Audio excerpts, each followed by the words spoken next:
Define mass defect. सबसे पहले mass defect को डिफाइन कीजिए।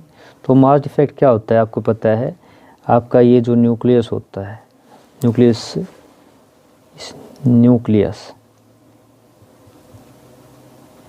इसके अंदर कौन भाई साहब होते, इसके अंदर होते प्रोटॉन भाई साहब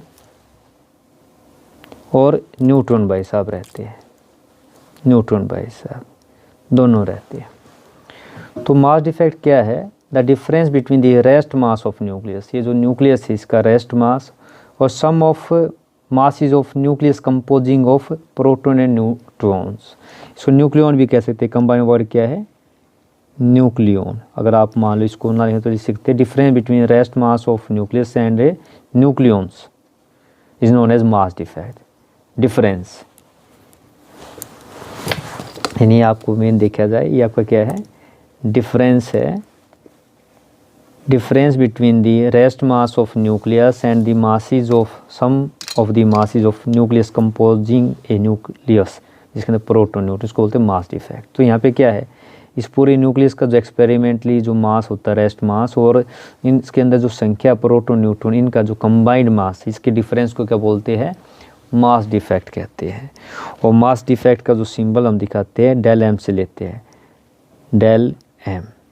अब हमें किसका दिखाना है, न्यूक्लियस कौन सा लिया गया, जेड एक्स से लिया है। तो जेड क्या है यहाँ एटॉमिक नंबर, ए क्या एटॉमिक मास है। तो इसको हम मैथमेटिकल लिख सकते हैं, जो डेल एम है इसको लिख सकते हैं भाई आपका जेड क्या है, इसके अंदर प्रोटॉन है तो Z atomic number mass of proton.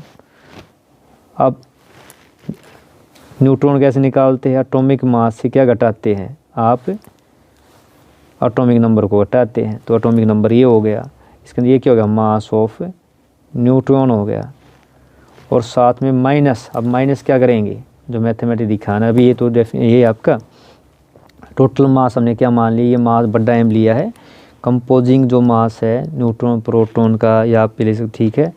तो ये आपका कितना हो गया, ये कंपोजिंग मास यानी कंबाइंड रेस्ट मास, ये सॉरी तो हो गया जेड, ये हो गया ए।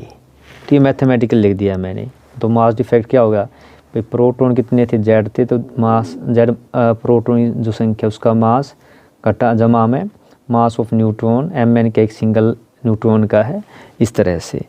अब यहाँ पे वैसे चाहिए तो लिख सकते हैं जो मास ऑफ जो प्रोटॉन होता है वो होता है, याद रख लिए 1.007825 AMU होता है।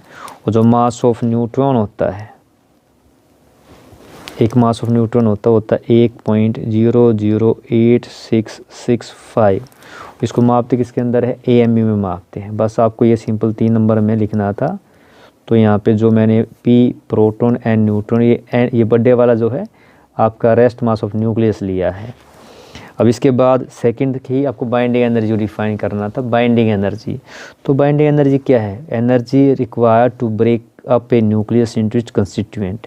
ये जो आपका न्यूक्लियस भाई साहब, इससे प्रोटॉन न्यूट्रॉन को निकालने के लिए जितनी एनर्जी आपको देनी होगी उसको बोलते हैं बाइंडिंग एनर्जी।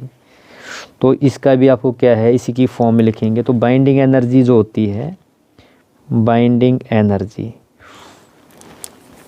उसका फॉर्मूला हो गया मास डिफेक्ट इनटू में वेलोसिटी ऑफ लाइट का स्क्वायर, जिसको हम आइंस्टीन मास एनर्जी रिलेशनशिप भी बोलते हैं। क्या बोलते हैं इसको, ये नाम क्या है इसका, आइंस्टीन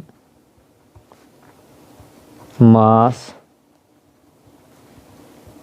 एनर्जी रिलेशन बोलते हैं इसको, जो भी मैंने लिखा है ये वाला।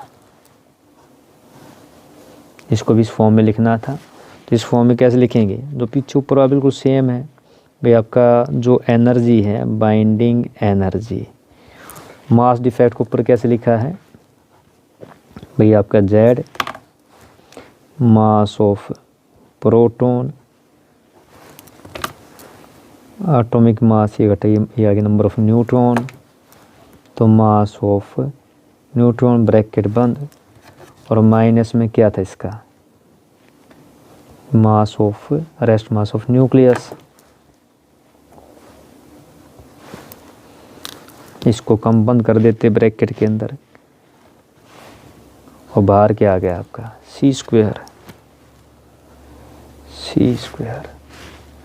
इसको आप जूल में ले लीजिए, एनर्जी को जूल में। अगर आप निकालना चाहे मेगा इलेक्ट्रॉन वोल्ट की फॉर्म निकालना चाहे तो क्या करना, बस 931 से इसको मल्टीप्लाई कर देना है। अगर मान लो मैं इसको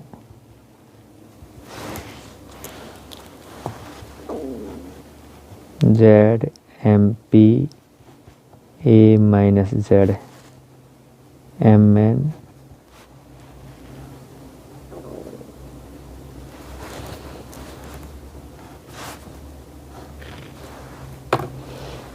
नाइन 31 मेगा इलेक्ट्रॉन वोल्ट, ये इसका